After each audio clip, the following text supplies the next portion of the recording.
আলহামদুলিল্লাহ হামদা শাকিরিন সালাতু ওয়াসসালামু আলা রাসূলিল কারীম আম্মা বাদ আউযু শাইতানির রাজিম বিসমিল্লাহির রহমানির রহিম ইন্নামা ইয়াখশাল্লাহা মিন ইবাদিল উলামাউ ইন্নাল্লাহা আজিজুন গফুরুর রহিম وقال النبي صلى الله عليه وسلم إن العلماء ورثة الأنبياء অধ্যকারী শাহ কামিল মুহাম্মদ তালিবুল মাদ্রাসা আল কামাল ছাত্র কাফেলা কয়েদি আয়োজিত আজকে এই বার্ষিক তাওয়াজ্জুহ প্রতিযোগিতা সম্মানিত সভাপতি বিজ্ঞ বিশ্বমন্ডল সুদক্ষ পরিচালক ও হযরত উলামায়ে কিরাম আমার সামনে উপবিষ্ট বাংলা বিভিন্ন এলাকা থেকে এলাম প্রিয় তালবের ছাত্র ভাইয়েরা সকলকে জানি আমার অন্তর্স্থে আন্তরিক মহরত অভিনন্দন। বক্তিয়া শুধু সেই মহান মালিকের দরবারে নিজের মনকে নিজের হাটকে উজাড় করে শুকরিয়া জ্ঞাপন করি সকলে আলহামদুলিল্লাহ। লক্ষ্য সে মন মানবতী সে মন মানুষের প্রতি যাকে আমাদের জন্য রহমত প্রেরণ করেছে সকলে বলি সাল্লাল্লাহু আলাইহি সাল্লাম। প্রিয় ভাইরা আমাকে যে বিষয়টি দেওয়া হয়েছে সে বিষয় হচ্ছে জাতির সেবায় উলামায়ে কিরামদের অবদান। আল্লাহ পাক যদি তৌফিক দান করে এর উপর কি পরিমাণ আলোকপাত করব ইনশাআল্লাহ। হীরাগোয় যে নূর আসাবে সুফার মাঝে বিতরণ হয়েছিল কাল পরিকৃতিময় সে নূরের ধারা পাওয়া হলো জাতির আবার উম্মতের কান্ডের উলামায়ে কিরাম। তাই এ কথা আমাদের সামনে দিবালেকে না স্পষ্ট যে আসাবে সুফার সমাজ বিনিময় যে অবদান আছে জাতির স্পন্দন উলামায়ে কিরামের সকল অবদান রাখতে সক্ষম হয়েছে।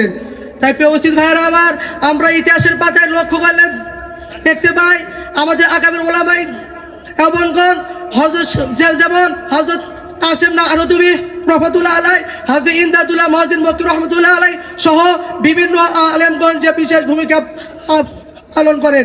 এছাড়াও হযরত ইলিয়াস রহমাতুল্লাহ আলাইহি তিনি দাওয়াতে তাবলীগ সর্বপ্রথম শুরু করেন। এই দাওয়াতে তাবলীগ শুধু বাংলাদেশ নয়, ভারত নয়, পাকিস্তান নয়, বরং সারা বিশ্বের ভিতরে ছড়িয়ে বলেন ঠিক কিনা? প্রিয় ভাইরা যেমন ভাবে আল্লাহ তাআলা কোরআনে মধ্যে ইরশাদ করেন ওয়াকুল জাল হক ওয়া যাকাল বাতিল ইন্নাল বাতিলা কানা যাওকা। যে জাওয়ারের মধ্যে হোক না কেন যখন কোনো বাতিল মাথা চাঁদে উঠবে তখন আল্লাহ এবং নবীর সৈনিকেরা সেই বাতিলকে দমন করে আল্লাহ এবং নবীর হুকুম কায়েম করবে ইনশাআল্লাহ। প্রিয় ভাইরা যেমনই ভাবে আমরা দেখতে পারি হযরত মুসা আলাইহিস সালামের জামানায় ফিরাউন নামক একজন জালেম, হযরত মুহাম্মদ সাল্লাল্লাহু আলাইহি সাল্লামের জামানায় আবু জেহেল নামক একজন জালেম, হযরত শাহজালাল রহমাতুল্লাহ আলাইহির জামানায় গৌরগোবিন্দ নামক একজন জালেম যে আল্লাহর দ্বীনকে পদদলিত করার চেষ্টা করেছিল। তখন হক পন্থীরা হুঙ্কারে তারা পৃথিবীর জমিনে পালানোর জায়গা খুঁজে পায় নাই।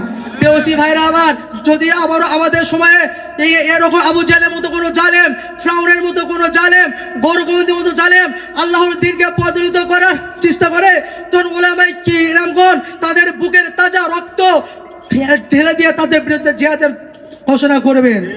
তাই ভাইরা আসুন যদি আমাদের সময়ে যদি কোনো উলামায়ে কিরামের সাথে যদি কোনো খারাপ সময় তাহলে আমরা তাদের বিরুদ্ধে রুখে দাঁড়াবো। তাই ভাইরা উলামায়ে কিরামগণদের সাথে কাঁধে কাঁধ মিলিয়ে হাতে হাত রেখে জাতির সেবায় নিয়ে যদি আদর্শ সমাজ গঠন করি। ওয়া আখিরু দাওয়ানা আলহামদুলিল্লাহি রাব্বিল আলামিন।